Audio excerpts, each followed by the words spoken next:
Shall we start? Yes. Yeah? Yes. Okay. So I'm Lee. I'm standing in for Ant today, who unfortunately can't be here. And so we're going to talk about head injury, and I'm going to talk about some of the emergency side of it, and then we will look at some of the more critical care. We'll get to know the end of Beth's great story, and also look at some rehab and that really important side of recovery. I look obviously exactly like Ant in that. And so we are part of the National Critical Care and Trauma Response Centre, and doing some regional engagement around education across the Pacific, and the team here have created this NurseTOK community to deliver education and help people, you know, nurses across the Pacific to communicate with each other and, you know, see how we can learn together. On Facebook, So we are going to be looking at head injuries. And first of all, if we get a head injury, normally they come into our emergency department. So we'll have a little look at how we manage a head injury in the emergency department. What patients are at high risk of traumatic brain injury, do we think? So if you guys can think about any presentations that come in, like what are those patients that we are concerned about when they come through to emergency? You can write it in the chat or unmute yourselves.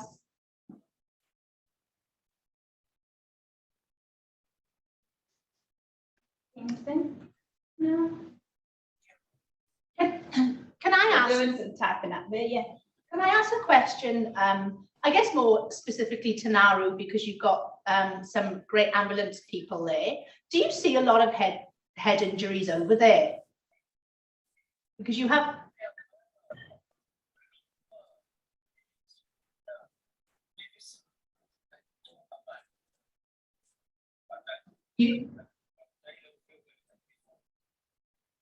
Can you come closer to the microphone? We can't hear you very well.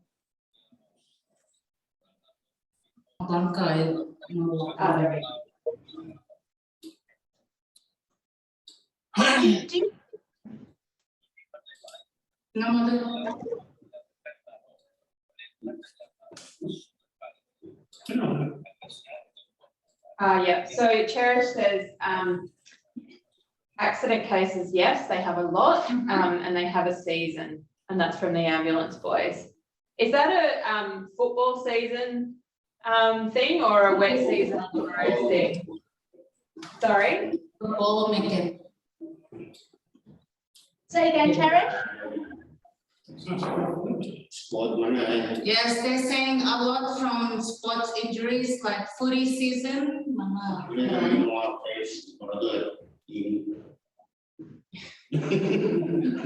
When they climb coconut trees. Perfect. And Christmas season. And what happens Yes. at Christmas that make people hurt their head? Oh yes, they DUIs on motorbikes. Yeah. And that's really the same here as well. I know I used to kind of dread going to work on a Saturday morning with head injuries and footy and sports. Makes a very busy department for all of us. Yeah. We've got, was it Ellie? There's kids and Yes. sports personnel as well. And Mama Tookie says elderly, young adults and children. Guys, you've got all the answers already. Let's look at these. So you're totally right. The elderly, infants, we talk about them, and patients with bleeding. So maybe people who are already on medications. So if they're on warfarin, we want to be mindful of that and getting a good history. And chronic alcoholics, but maybe not chronic, maybe acute. And if they're, especially if they're not used to it, special occasion on a Christmas, and they might, you know, be at more risk. I think the next slide looks at, you just bring up the next bit. it looks at the reasons why, which we've talked about. So at risk of falls, the same with infants, their heads are much bigger comparatively to their bodies, so they topple over a lot. Gait warfarin we've spoken about, and last one, again, many of the things we've spoken about, and that chronic alcoholic side is looking at the coagulopathy of like chronic liver disease, so being aware of other organs that aren't just the head and how that can affect us. So our brains are important, obviously, because they give our body most of our information about how we how we work. So it tells our body how to breathe, it tells, you know, our hearts how to go. It's very sensitive to those things. So the perfusion and oxygen to the brain is really vital for it to work. And also it just overall is how we function as people. So we want to make sure it stays really safe. And obviously we've got this big skull to help protect it, but sometimes obviously we damage them. So within the emergency department, the severity of a traumatic brain injury, when they come through, we want to know whether they are, you know, if it's come from a sports injury, how long they lost consciousness for. So we do a rapid assessment and take your normal A to E assessment of the patient. We also want to know what their Glasgow Coma Scale is. And I know that that's a tool that we all use. Is that a common one to you guys over there? Is that something that you would be using in your department, something you're familiar with?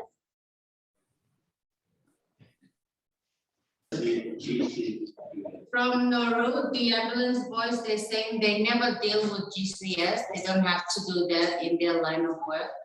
But the staff from the ED and the ICU, they familiar with using the GCS. Yeah, it's a pretty commonly used tool that I think most health professionals would have an understanding of what that looks like. And we'll look at it a little bit more in depth. But basically it helps us, we can do a quick assessment and look at whether there's mild, moderate or severe risk, and then how we manage them from that. Just put it there, we'll go to your bag.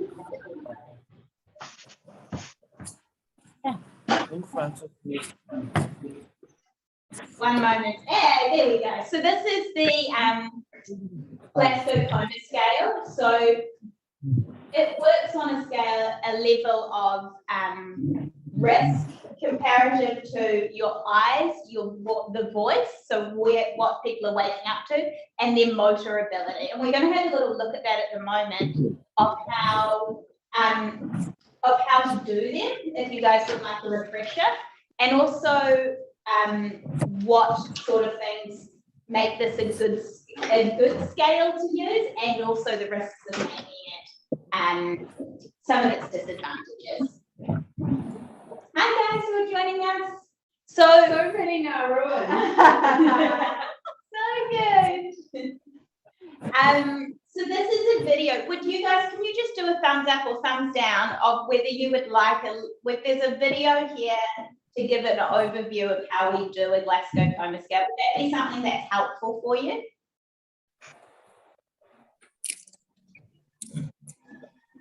Yeah, you wanna? Yeah.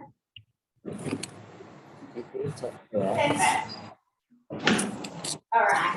So it runs 2:15 is the start. This is if we can make it run at all. Maybe you can hit the neck.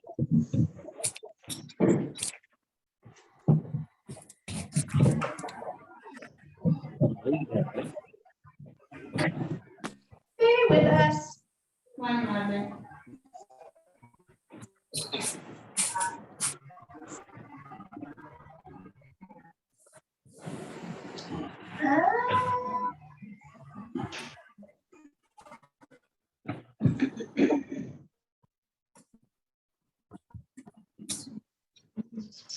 It's okay, we can talk through it. We might just go back to slide 15. So I will just talk through it. The video's not working, sorry guys, but we can post it up as a reference talk for you guys afterwards on the Facebook page if you want to watch it. If we look at eyes, what we're wanting to see is we're looking if they open spontaneously. So if Erica comes in and speaks to me, I look over at it. Those are normal functioning if somebody is looking at you. To command, it might be that Erica comes in and says, hi, and I go, oh, hello. And to pain, this one is, and again, we'll look at it in motor. This one is a little bit contentious depending on, would you guys, do we think that that's a good way to do it? Because sometimes this changes. I'm very strong. The go-to at the moment is the trapezius squeeze, okay? So if someone's lying on a trolley or in the car or coming off the bus and you can't wake them up, what you would do is a squeeze to the muscle, okay? And that's the best way without injuring the patient to see if they're responding, if their eyes open, okay? And it might be that Erica's a very deep sleeper and I might just give her a bit of a shake and she wakes up. But if I'm needing to squeeze on that really hard, say hello, and then she wakes up a bit groggy, it gives me an idea. And obviously what we're most worried about is no response. Then you're going to look at the voice command. And obviously as health professionals, we often do all of this almost all together. But with voice command, again, no response. If I can't wake Erica up by shouting at her, then we're in trouble. If I walk into the room and I say, hi, Erica, and she chats back to me and is able to speak, and in the video they use the word normally, and we'll talk about that in a minute, but if she, you know, appears orientated to space and time, and I say, oh, we're going to, you know, give you your medications today, and she says, oh, yes, have I got this tablet? Those sorts of things. We have an understanding that she is aware of what's happening. If Erica, I woke her up and she was confused and she was like, what are you doing here? Or I need to go to the bus stop, or she thinks I'm a bird, and this comes from a real situation, that example from those things, then I know that she's confused. If I say, hi, Erica, and she says lunchtime, and her words don't make sense to the conversation that we're having, unless, of course, it was lunchtime and I didn't bring her lunch, then I know that that makes not a lot of sense to where she is, and she's probably scoring a 3. And again, if Erica can't make any words, or she's groaning, or she's not able to say anything, then it would be incomprehensible sounds. And then lastly, we look at motor. And motor is actually quite handy for us to see what's going on. Again, it's obeying commands. A lot of it we can see from the foot of the bed or doing an assessment on a patient. If they give us their arm to put their blood pressure cuff on, or they've just got up to the toilet and walked back, we know they're probably okay. Again, if I had to do a trapezius squeeze and shoves me away, then she's localizing to pain. Withdrawing, these, and again, we'll talk about some of the disadvantages and the nuance of a GCS, but the withdrawal is just kind of moving away as opposed to kind of pushing you away. Flexing and extending, these are very helpful ones for us to know what's happening in the brainstem, because our brain works in a certain way that helps us to do a normal reflex. And for me, the easiest way I think about this is in babies when we do those newborn reflexes, you know, whether they're curling up or flexing out, they help us know what is working correctly. And obviously, if nothing is making somebody move, then we're concerned. And so with our Glasgow Coma Scale, we would assess each of those columns, add up their score, and those scores help us know how severe or how worried we need to be. So I've talked a little bit or alluded that there's some disadvantages to the Glasgow Coma Scale. Can you guys think of any of the disadvantages, some of the issues that might arise from the Glasgow Coma Scale? Feel free to write in the chat or unmute yourself.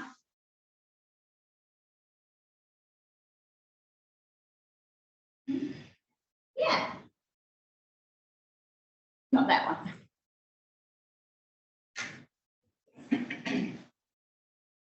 Anyone think of any disadvantages? Dr. Iso, I can see you thinking. I'm going to pick on you. He's going to turn off his camera so you Yeah. can't see. Do you like the Glasgow Coma Scale, Dr. Iso?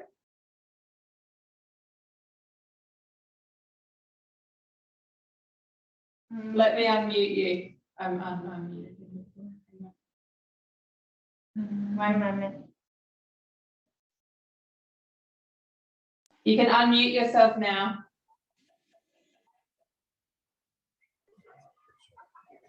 There we go. Hi, hello everyone. Okay, so it's great to be participating again in this conference. Anyways, I guess I came in the middle of the session. No worries. So- Okay. What do you some challenges that you find as a doctor around the Glasgow Coma Scale? Okay, about the Glasgow Coma Scale, sometimes, well, most of the time it's very helpful in that we assess patients, especially patients with trauma, and we suspect any injuries to the brain, because that gives us a crude understanding of the patient in terms of the brain functioning. Yeah. So at times, apart from the Glasgow Coma Scale, we also use what we call AFPU. It's a sort of way where we get to quickly assess the patient's cognitive function. So it's A stands for alert, awake, V verbal, pain, and unresponsiveness. So I guess in addition to that, we also go for the most quickest way, I would say, and that is AVU scale as well. Absolutely, and I would say that AVPU arguably is more helpful than the Glasgow Coma Scale. I have a question for you. What do you think if you were using the Glasgow Coma Scale on a 6-month-old? Is it helpful or not helpful? I'd say not really helpful, because you don't get to factor out those variables. Absolutely. So yeah, I think Sorry, please go. A pediatrician would probably give us a better understanding of how they do the assessment, but I can't speak for that. But especially those patients where we can't get a very good understanding of their cognitive function, we go for the AVPU scale. But those that we can assess the variables, that is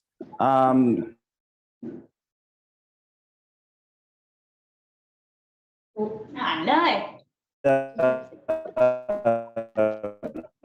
Glasgow Coma Scale, then we You're breaking up a little bit, Doctor. I'll just jump in while you reconnect, Dr. Iso. So I think in Janice Deeker is agreeing. So her point was that it's not best to measure clients that have a pre-existing impaired neurology, like a stroke. Yeah. And that it's difficult to use with intoxicated clients. And she agrees that it's not suited for peds. Totally. I think we probably all agree that there's some disadvantages, and using our clinical judgment is very important with that. So we're right, age is a real challenge with it. Within the video, they use this term normal a lot, and I would argue what is normal for that patient. And again, I would encourage you to bring in people's families. Lots of people present with family, and children normally would have their parents with them. Elderly with dementia, or people with maybe developmental delay or any other chronic illnesses, it's helpful to know what is normal for them, and speaking with the family and including them in that care is really important. The other thing is culture or language barriers also to be mindful of, okay? So it might be that they don't want to speak to you. You're a fancy doctor or a fancy nurse and they feel, you know, embarrassed, especially if they've hurt themselves in, you know, a certain kind of way. Mama Tookie agrees about language and also about disability. So Yeah. And then my last point would be, if you're not sure, some of those points in the middle there, your 2s and 3 scores, can be really tricky. And it might be that I'm not sure and I come and ask Beth or Erica and go, I'm not sure about this patient. Can you come and help me assess and see what you think? So again, your colleagues are really vital parts of sharing information and making sure you both agree. And finally, I think we'll go to the next one. I think that's got some of the stuff we've talked about. This one is especially for Ant. It's his favourite article. He likes the title that a published article has this one of cheerio, that is, bidding farewell to the Glasgow Coma Scale. It was published in 2011 and it talks about how the Glasgow Coma Scale is not a very helpful scoring system. We've been pretty mean about the Glasgow Coma Scale, right? So if we look at the next slide, it talks about some of the advantages, and I'm mindful of time. So the advantages are that we all know what it is. It's widely recognised. You can get a good general idea of what is happening to a patient. If I can't wake them up and they're not moving, I'm going to be able to call the doctor and ask for help. If they're up and talking, that's pretty good. It gives us a good general idea. And as I said, the motor score does give us good information about the brainstem and how that's working, and it links into some other scoring systems that might be used. So the key to emergency management is the prevention of the injury getting worse, okay? So we'll just go to the next one, and that is, as a nurse, our key point is to manage the deterioration, right? So we're going to be doing assessments, our A to E assessments, making sure that they don't fall down in any of those areas, that they're not hypertensive, they're not hypoxic, that they've got good pain relief, that the environment, if we're able to, which is really hard in an emergency sometimes, can be reduced, or if they need to be transferred to the ward for a more quiet space, those sorts of things. Who knows the difference between a primary and a secondary brain injury?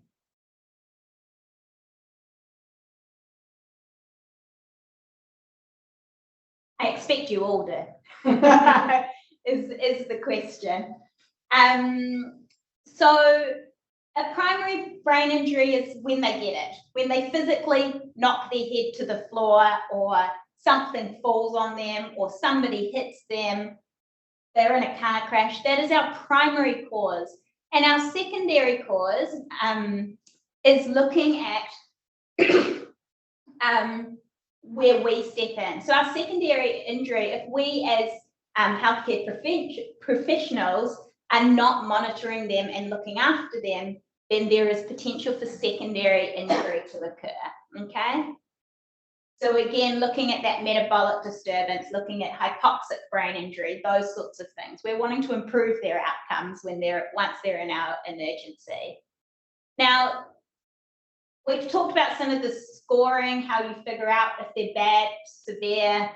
We're going to look at whether they're severe yet or moving on from that. So I think the next one is talking about mild brain injury, and which we generally know is a concussion, right? So they haven't necessarily lost consciousness, but being aware that they, even though they're not a very severe head injury, that they're still at risk down the line and needing careful discharge in that. And I think Erica's going to talk a little bit more about this, but I would be interested in if you guys wanted to post on the Facebook page later some of the information that maybe you give your clients, if you had handout sheets or things like that, of how, you know, if I'm taking my mother home, what I need to look out for and those sorts of things within that kind of 24-hour, 72 time period. Oh, we got a hand up.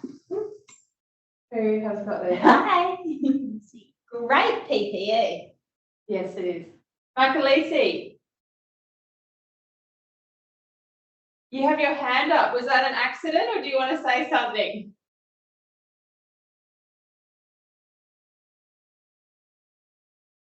No, she's not. She was in the Where is she? She might type something. No.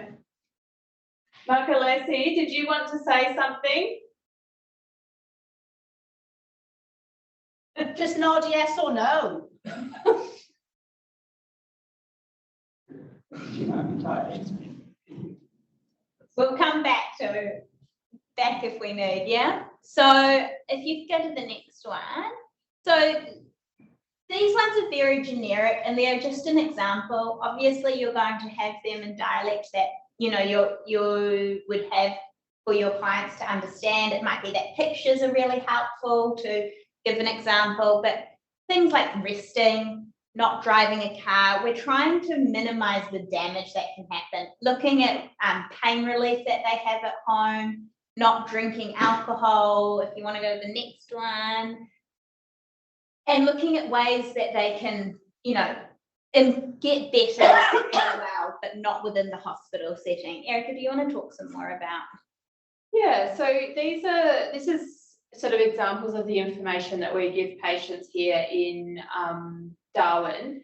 So what we're trying to do is support the recovery of the patient. So we know there's good research that says that patients experience less symptoms of a concussion, particularly symptoms like anxiety, sleep disturbance, and trouble with concentration, that kind of thing, if they're given information early in their recovery.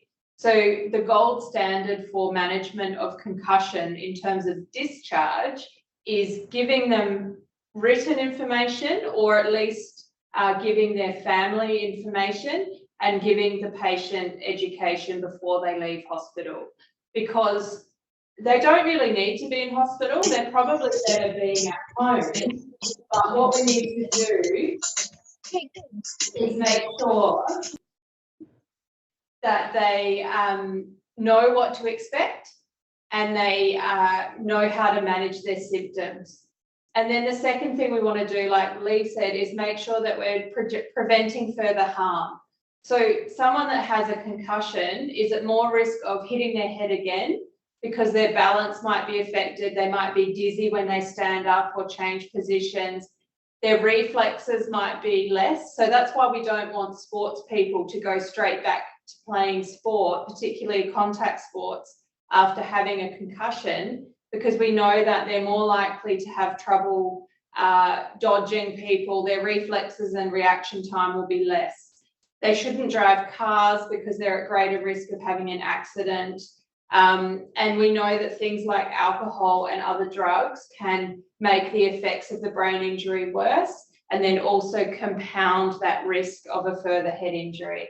So it's really important that even though we know that patients can recover well at home from a concussion, we need to make sure we give them education, and we need to make sure we educate a family or a family member or a caregiver, because we know that patients with a concussion often have really bad memories.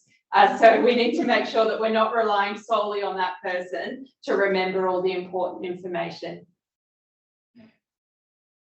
Perfect. Again, the risks of things to look out for, especially when I used to work within pediatric emergency, this was a really helpful thing for families to go, is this something to worry about or not? And again, having it written down is really vital within head injury management from an ED.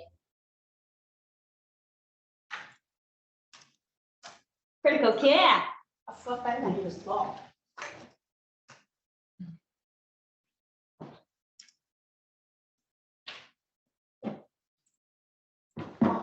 Thanks, Lee. That was, for me, being an intensive care nurse, that was a really interesting talk on how you actually manage head injuries in the emergency department. Because I guess in intensive care, we see the absolute worst of the worst. So I have no idea about some of this information you can give for people who are actually discharged. with a mild head injury. So that was really helpful. So it sounds a bit sick, but I quite like looking after head injuries in intensive care. Very sick. And I guess I think it's because we can control stuff in intensive care. But what I'd like to start off with is just a quick background story, I guess, to why I like head injuries so much. This story, it was probably about 15 years ago now that this happened. I had just come from a very small place in the United Kingdom to come and work in Darwin, intensive care. The only critical care experience I'd had back home was looking after patients who had had cardiac surgery. So I had no ideas about head injury or trauma 15 years ago. And there I was one night on a night shift, because everything always happens on nights, doesn't it? And we had word that a young man was coming into intensive care with a severe head injury because he'd been hit with a golf club.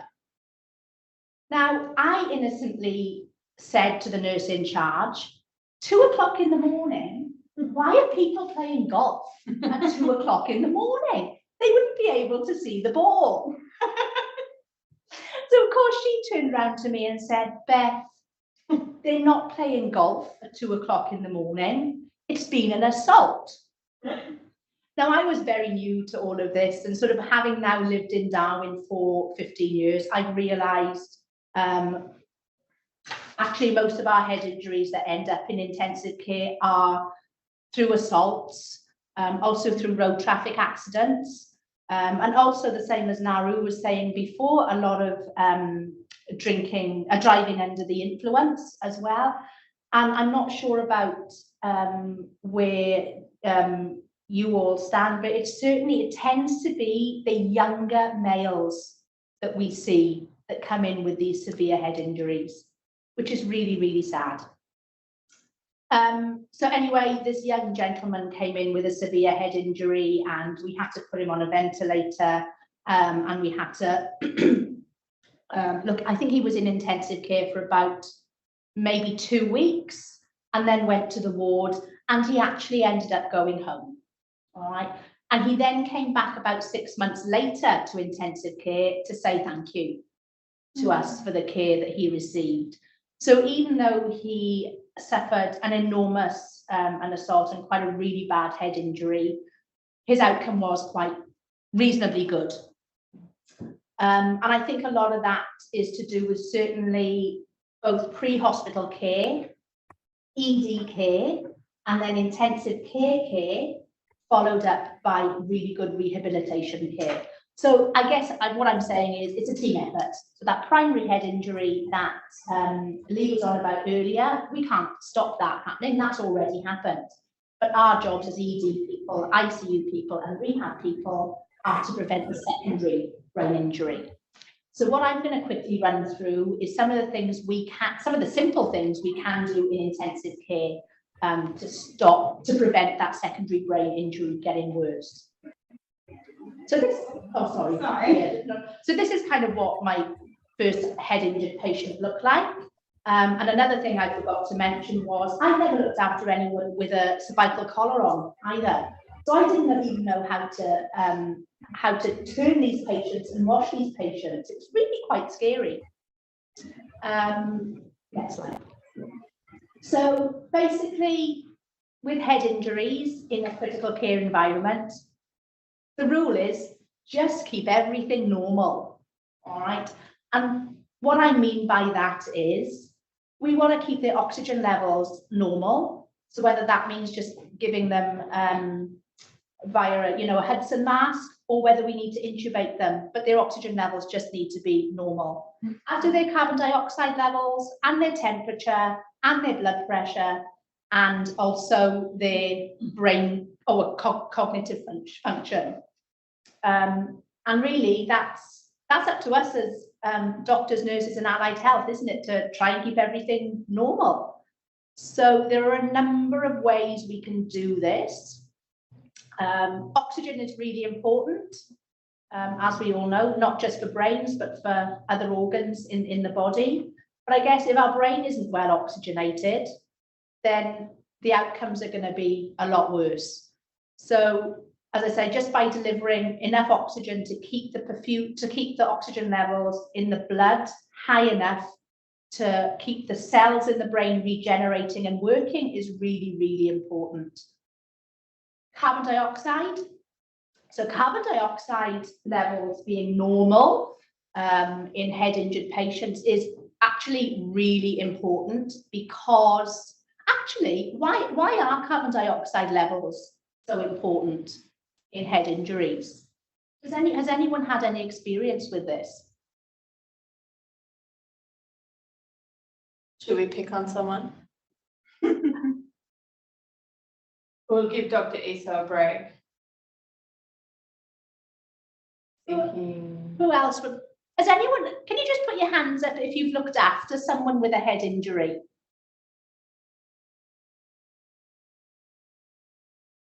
Hands up if you haven't. Or hands up if you haven't looked after anyone with a head injury.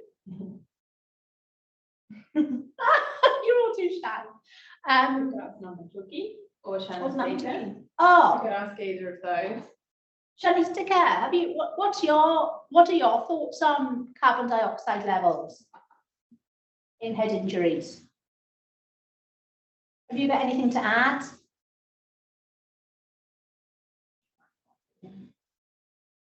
We're putting you on the spot, Shana's Deacon.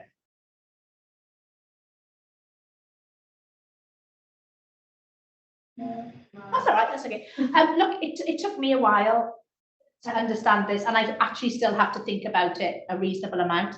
So if your carbon dioxide levels get too high because you're not breathing enough, then that can cause your brain vessels to dilate, get bigger. If your brain vessels dilate and get bigger, that can actually increase the pressure in your brain. Because remember, like Lee said, your brain is inside this this solid box, I guess, with not much space. So if your blood vessels expand, then they're going to press against that cranial vault and send your brain pressures up. The effect that has is that cells will die in your brain because there's such high pressure in your cranium, in your skull. But the good thing about carbon dioxide dilating those brain vessels is that the cerebral blood flow increases. So when your cerebral blood flow increases, that means that more oxygen and nutrients can get to your brain. All right. So it's kind of a bit of a balancing act in a way. So on one side of the coin, too much carbon dioxide dilates the vessels, increases brain pressures.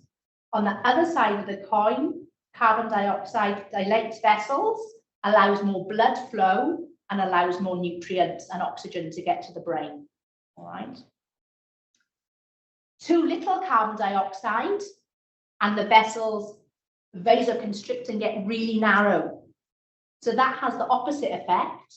Because your vessels are really narrow, that brings your pressures down, all right? Your brain pressures down, which is great, but that also means that you're not getting the oxygen and you're not getting the nutrients to your brain because the blood flow is reduced, because the vessels are narrower, all right?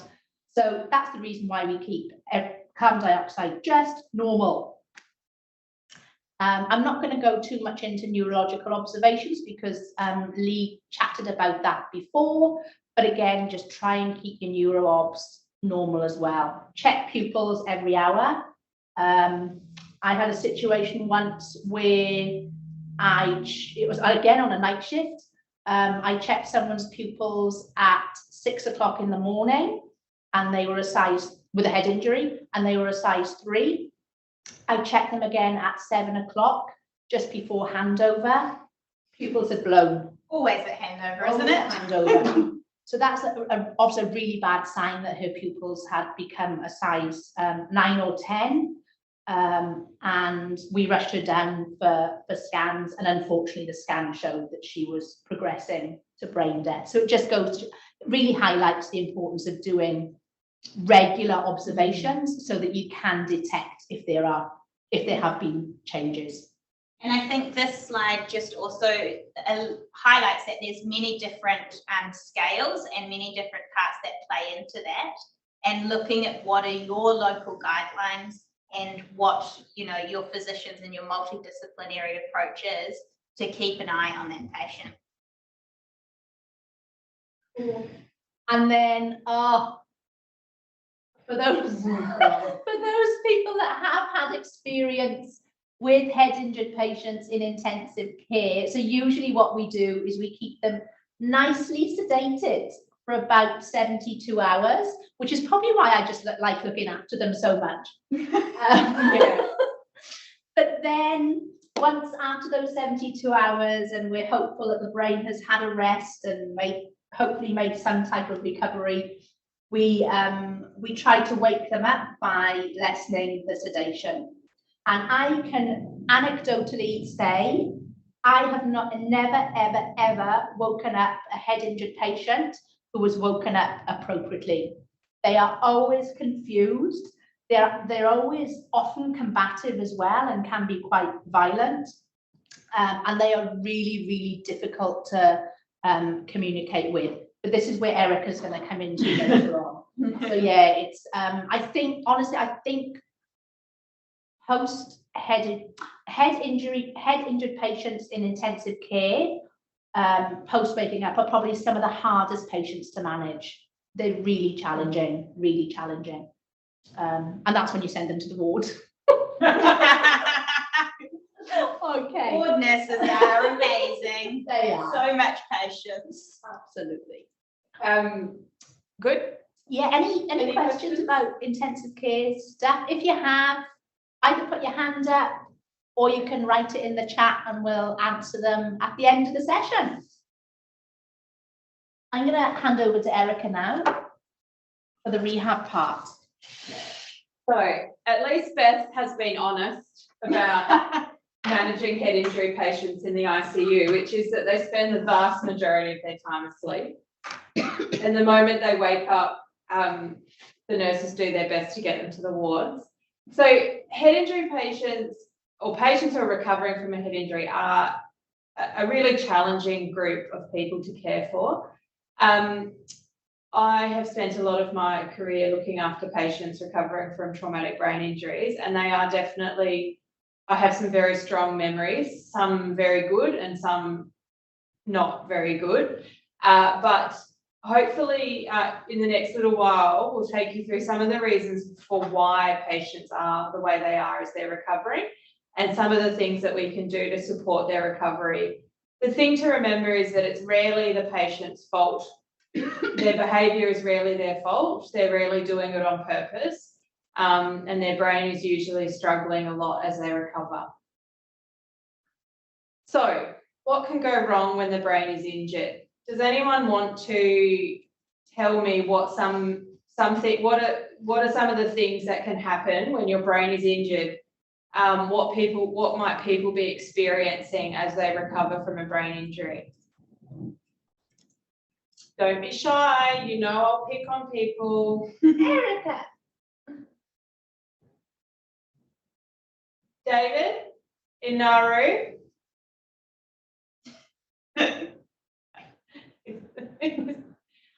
What can happen when you have a brain injury? What might be affected?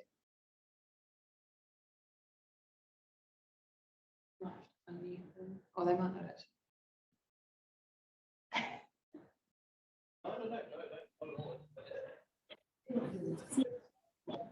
Go. Abnormal thinking. Yes, perfect. Abnormal thinking. Oh, yeah, that's right. Exactly. Not like a real human. Well done. Dr. Bill and Makalesi, have you got anything what might be affected when your brain is injured other than thinking? Don't run away, Dr. Bill. He so Oh, has. they don't have, Oh, they haven't got they them. haven't got a microphone. Sorry. Anyone else? Dr. Iso, anyone else? What else can be affected when your brain's injured?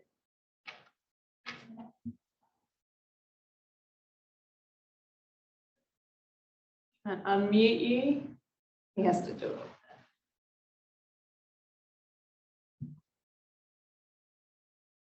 Okay. Okay. So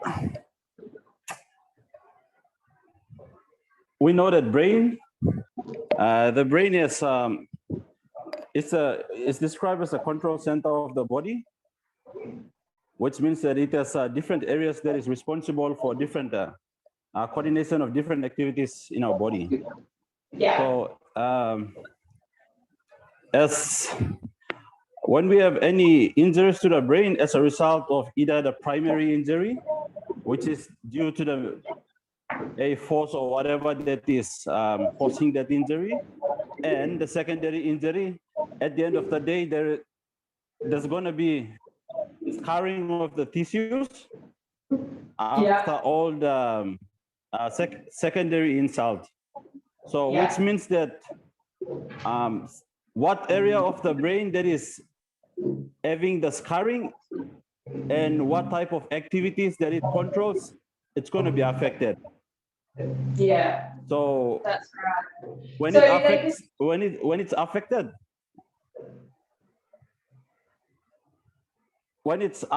that part of the brain is affected, the ability of that part of the brain to regenerate cannot be done, because it's not like other tissues of the body where they regenerate. So which means that it has to go through a lot of rehabilitation, especially the cognitive rehabilitation to ensure that the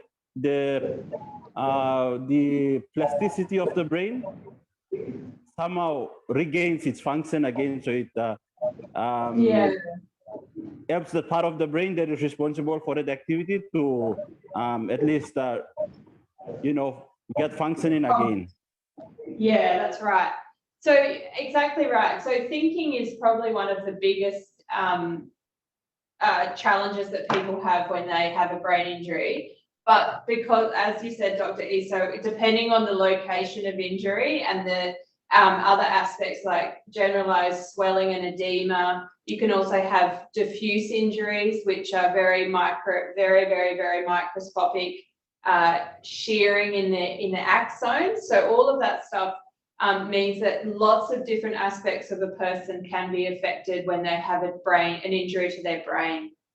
We've got a couple of other things in the chat here as well. So Shanistika has said impaired motor function, which I think is definitely very, very real. And also Mama Took, who unfortunately has had to leave, has said it can affect the speech as well. Yeah, exactly. So I think, two very, very important. Yeah. points So there. on the screen, you can see on the slide, there's a list of the things that are most commonly affected.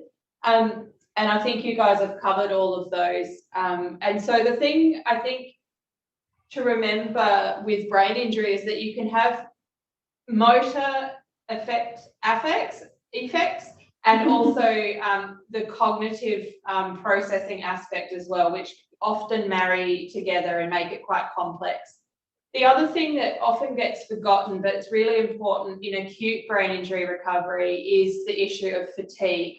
So patients recovering from a traumatic brain injury have a significant metabolic demand. So they are in a hypermetabolic state. And so unless we're making sure that we're looking after their nutrition, they can often have a lot of trouble with having enough energy. And then they also end up having a lot of muscle atrophy. And also recovering from a brain injury is really hard work. So even normal, simple brain functions like just talking or thinking about simple things can be really tiring. Right. So you know how Beth was just talking about patients waking up being quite agitated, often very confused, often having lots of they can be quite aggressive at times, they can be quite scared. There's lots of different causes for that, but with a traumatic brain injury, often it's called post-traumatic amnesia. So this is something that's directly caused by the traumatic brain injury. And it's something that we see either post-coma, but it's not always after a period of coma, but it's characterized by confusion, disorientation. People might be quite delusional. Often they're very scared, and that's because they cannot understand what is going on around them. So they may not recognize their family, they might not recognize the environment. So they're often very restless, they're very agitated. And the really hard part is that they have trouble creating new memories. So the nursing staff have a really challenging job because you have to reassure them constantly, because you might say to them, Beth, it's okay, you're in hospital, you're being looked after, you're safe, you fell over and you hit your head, but we're looking after you and you're getting better. And that might work for a couple of seconds, but because she's not able to make sense of that information, she's not able to form a new memory, 2 minutes later, she's like, where am I? What's going on? Why am I here? I need to go home. My children are at home alone.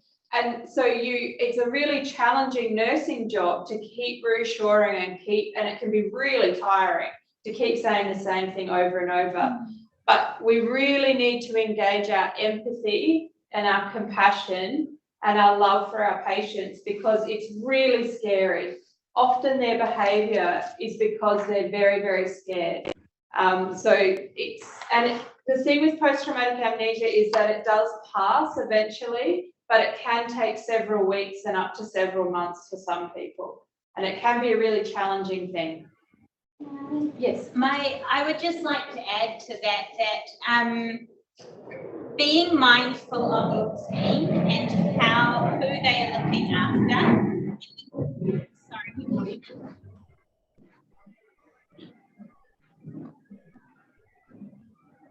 Being aware of your team and looking after your team is a really important thing when looking after patients that have a real high need. And if I'm constantly with a patient every day,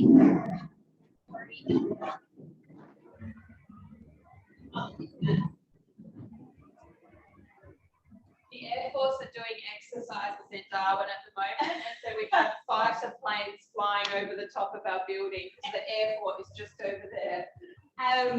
But being mindful that it's a real emotional and physical drain on your team who are looking after those patients. So checking in, seeing if they need help, saying, you looked after that patient yesterday, I'll look after them today. Being mindful that you might need to debrief. It's really hard if you have a patient who is constantly going, I need help, I need help, I need help, and you're doing everything you can to help them.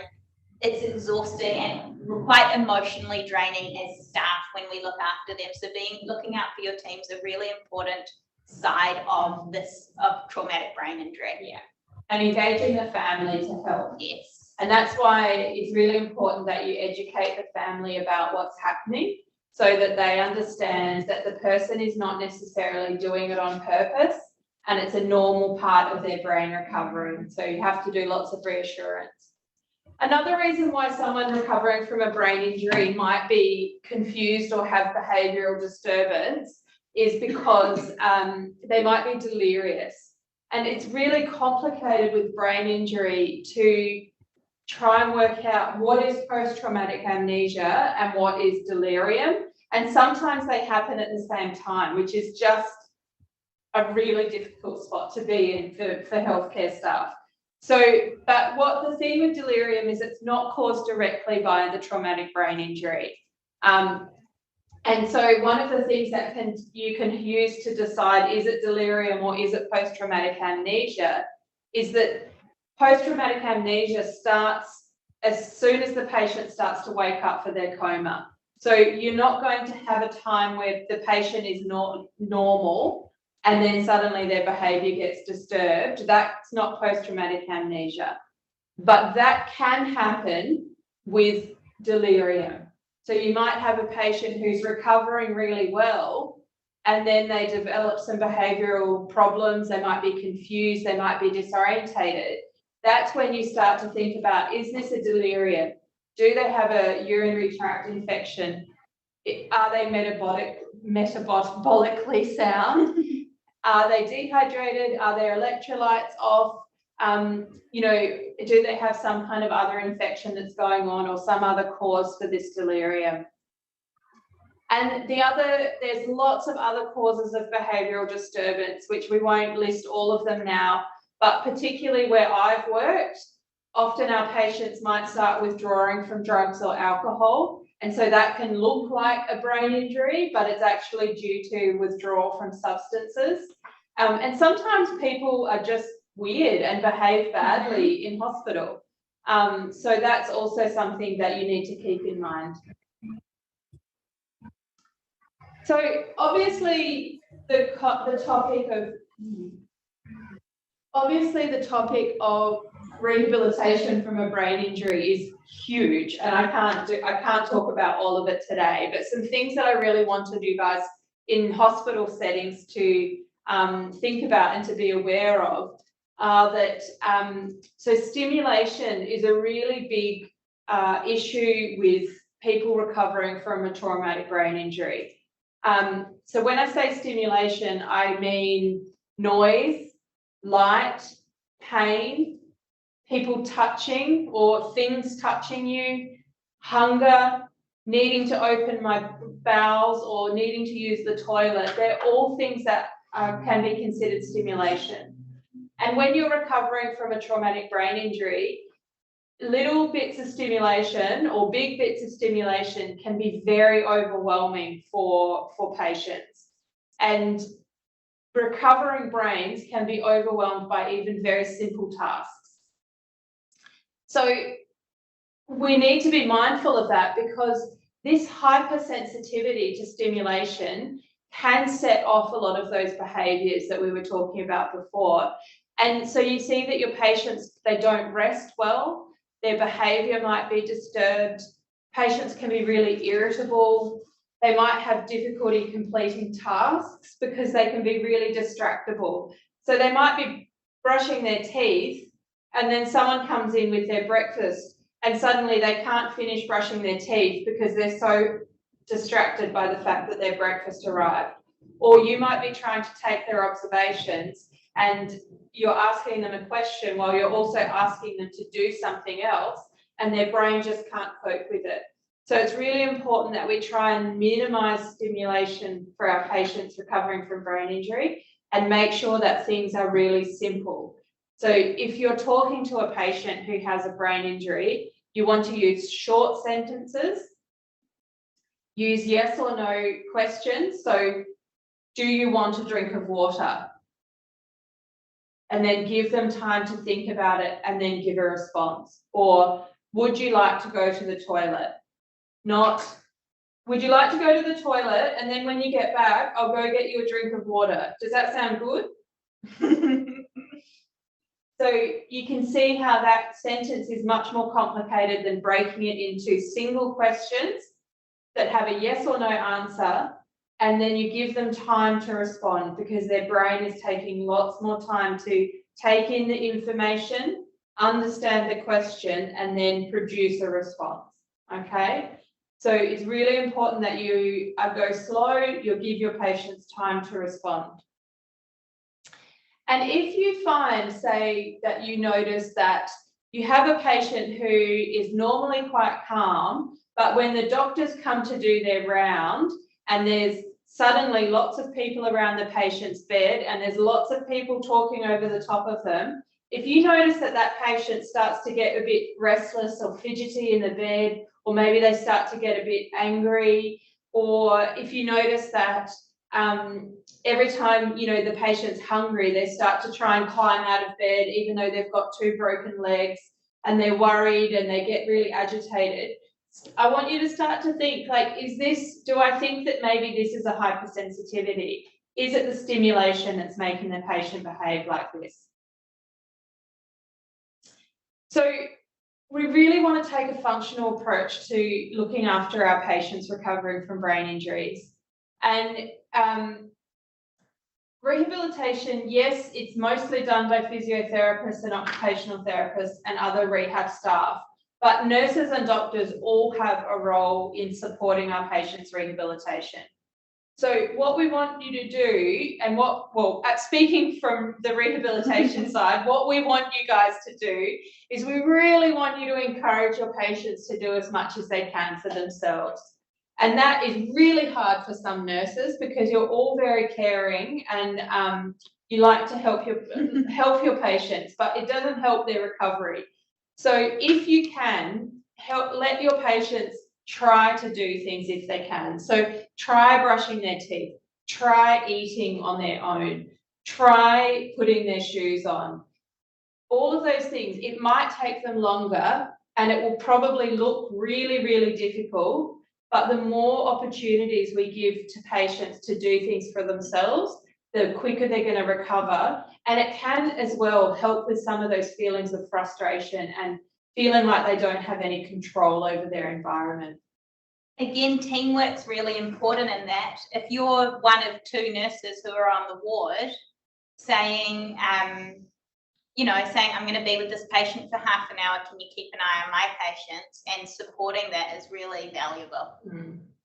And getting your physios and OTs, if you have them, involved as soon as possible can be really helpful because they might be able to help you with equipment or other things that will make that functional approach really a lot easier.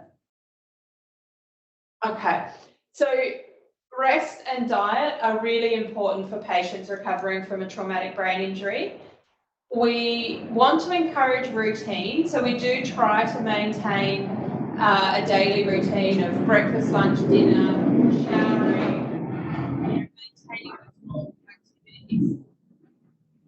But at the same time, patients recovering from brain injury need a massive amount of rest.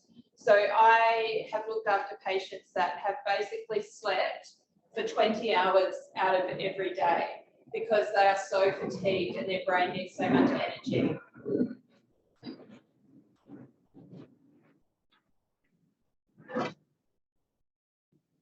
We need to make sure that we're encouraging them to rest and that we're not waking them up unnecessarily. It's totally acceptable for patients in the acute phase of their recovery to sleep for many, many hours a day. We need to make sure that we give them as much food as they can handle. Sometimes they won't want to eat and their appetite can be affected. So what we need to do there is make sure that we're giving them small amounts of food more frequently. But we do need to think about safe swallow. So you can see here this gentleman in this photo. That's a really nice position for someone with a traumatic brain injury to start eating and drinking in. They're nice and upright. We want to make sure that they're really awake and that they're actually attending. So you don't want to have a lot of people around when if someone has a weak swallow, they want to have only one other person in the room. You want them to be awake. You want them to be sitting up because otherwise you're going to find that they're going to end up with aspiration pneumonia. So just quickly, because I know we're going over time, but discharge planning can be really tricky with people with brain injuries because it does take a long time for someone to recover from a traumatic brain injury. And often we don't have enough beds in our hospitals to accommodate that full period of time. The really key things to think about are the person's safety. So are they going to be safe and do they have adequate support at home to make sure that they are safe? Particularly if their cognition is affected, so if their thinking and their memory is affected, we need to make sure that there are strategies in place to keep them safe. That's why we really want to try and include the patients and their caregivers in their, educating them early and including the caregivers in their care early so that they become familiar in how to support that person. And also if we do have access to rehabilitation services, so that could be physiotherapy, occupational therapy or speech pathology, trying to get those people involved as soon as possible and putting in referrals for inpatient rehab if that's available to you, that's really important as well. That's it. Has anyone got any questions about anything at all? So not just my section, but Beth and Lee's sections as well, or anything you wanted to discuss about brain injury where you are?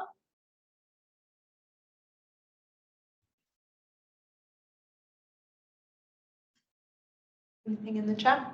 Nothing in the chat, but I wonder, if anyone's thinking about any questions they may have, if you haven't got any questions, I've got another question. Has anyone got any suggestions as to what topic you might like to discuss next month?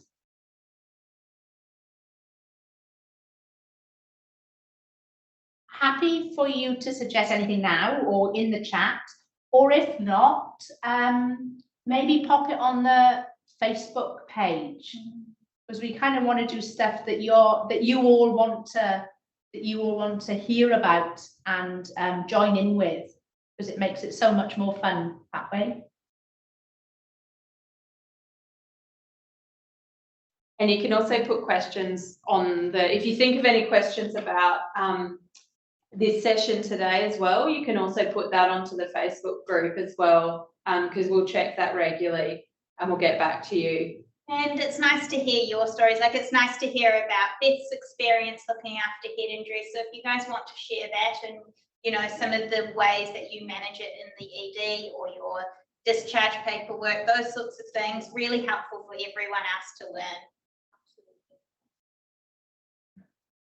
Right, all right. Thank you. Lovely. Awesome turnout, guys. Really, really happy. So nice to see you all. Yeah, good to see your faces. All right, we will Leave you to it. Yeah. Unless- Last chance, speak now or forever hold your peace. No. All right. Oh, hang on. Oh, Hang on. Oh, yeah. Chidisika, yes, we will share the discharge information sheet. yes. That's not a Oh, problem, thank you. and thank you for your email. So Very helpful. if anyone would like me to email you an example of the mild head injury and concussion discharge information sheet that we use, feel free, if you can just now put your email address into the chat, and I will email it to you later today. If you can't get to the computer right now to do it, you can, my contact details are on the Facebook page, so feel free to email me later or put a message on the Facebook group and we will email you. They're coming through thick and fast, Erica. Great. Happy to share. All right.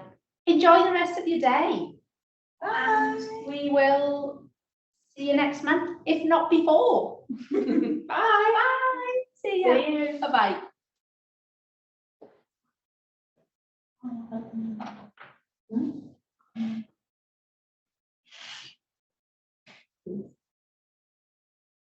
Can you just